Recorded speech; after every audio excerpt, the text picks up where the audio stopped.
Today, I have a 1995 limited edition HiAce. This one has a little over 100,000 miles, so it was time to replace a lot of its parts. That maintenance is now complete, so it's ready to go to the US where it will begin its next life. The HiAce began sales in 1967 and is still in production today. From its inception, it was regarded as a slightly expensive but powerful and reliable van, oftentimes compared with the Nissan Caravan.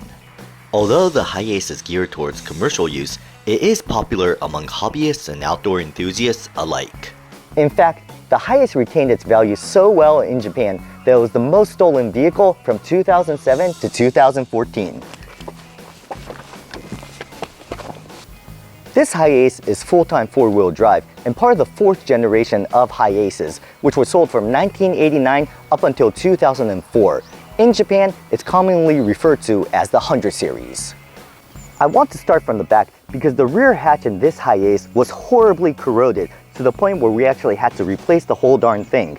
In fact, many HiAces actually do have drainage issues which cause rust to build up. Fortunately, the corrosion wasn't widespread at all and the undercarriage is quite clean. Going to the side, I personally find the design of the HiAce rather ordinary. I highly recommend customizing it and making it your own. Here's a great example of one that's been lifted, tinted, fitted with big tires, roof rack, and canopy. What is sweet with this exterior is the triple moonroof configuration, all of which open in different angles. There were a couple decals on each side of this vehicle, but because they were in poor condition, I had them removed and painted over. Sometimes I do recreate the stickers, but with this one, I prefer this clean look. This HiAce is a little over 15 feet long, placing it between a Prius and a Camry. Don't be fooled by the numbers though, because the interior is quite spacious, making it popular for camper conversions. Coming down low, these are 17s, which are slightly larger than the stock size. I do like these rims, which are aftermarket and apparently popular back in the day. Up front, I find the styling to be a little dull, but I can see why in foreign markets, some people might find this to be attractive and unique. Underneath the passenger seat is Toyota's 1KZTE engine. It's a straightforward diesel turbo that puts out close to 130 horsepower and arguably the best overall van engine from this era. They kept this engine in the HiAce up until 2004. The only drawback with it is that it's expensive to buy and maintain, although this is somewhat mitigated when they upgraded it in 1999. Jumping inside, nothing too extraordinary about the overall design. It's pretty simple and well laid out, which is what fans from this era prefer. Underneath the AC controls are the stereo and CD player. These are often replaced with aftermarket navigation systems. To the right are the controls for the electronic curtains. This dashboard is analog, although some HiAces are digital. I prefer the digital display because it reminds me of my childhood. The moonroof controls are up here. The first row opens manually, while the second and third rows open automatically. The cover is open along with the moonroofs, but they have to be closed by hand. The side mirrors retract automatically too, although only one side works in this one, a very common occurrence with these vans. And the aforementioned electronic curtains. Much like the mirrors, don't expect perfection.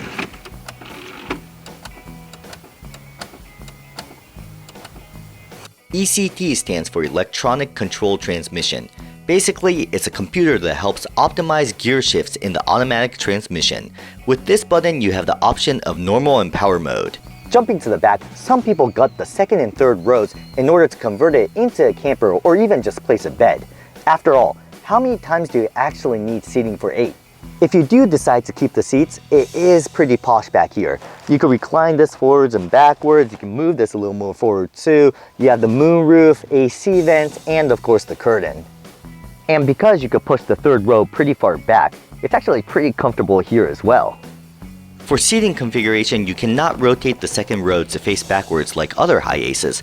However, if you take off the headrests and recline the seats back, you can make yourself a flattish bed.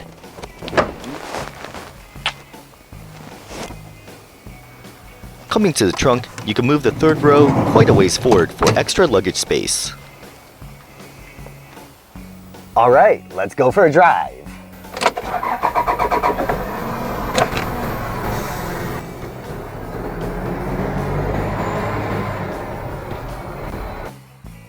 First things first, I wanted to test out the 4-wheel drive capabilities. It had no problems with this rocky hill. Driving the Toyota HiAce, it's not going to wow you in terms of the entire driving experience, the seating position or whatever, right? Especially when compared to a Delica.